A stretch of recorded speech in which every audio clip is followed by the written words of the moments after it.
Hello বন্ধুরা, তো আজকে তোমাদের সাথে আমি শেয়ার করব। তো আমার বাড়ির সামনে যে ভৈরব পুজো হয়েছে পাড়াতে, সেই ঠাকুরটা আমি দেখতে যাইনি। চলো আমরা সবাই মিলে গিয়ে দেখে আসি। তো চলে আসলাম আমি মণ্ডপের সামনে। তো তোমাদেরকে একটা কথা বলি, তো আমাদের এটা একটা পাড়ার একটা মন্দিরটা ছোট হোক বা বড়, যেখানেই ভক্তি সেখানেই ভগবান। তো চলো ঘুরে দেখাই মন্দিরটা। তো এখানে হয় শিব পুজো আর ভৈরব পুজোটাই হয়। তো তোমাদেরকে বললাম তো একটা ছোট্ট একটা মন্দির, তো সেখান থেকে কোনো ব্যাপার না। তাহলে চলো বাবার অপূর্ব রূপ আমরা সবাই মিলে দর্শন করি।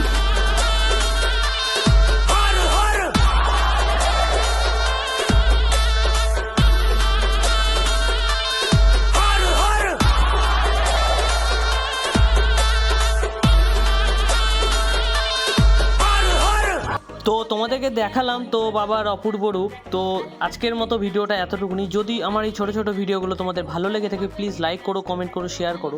আর ভিডিওটা যদি ফেসবুক থেকে দেখো তো পেজটাকে ফলো করো, আর যদি ইউটিউব থেকে দেখো তো চ্যানেলটাকে সাবস্ক্রাইব করো। টাটা।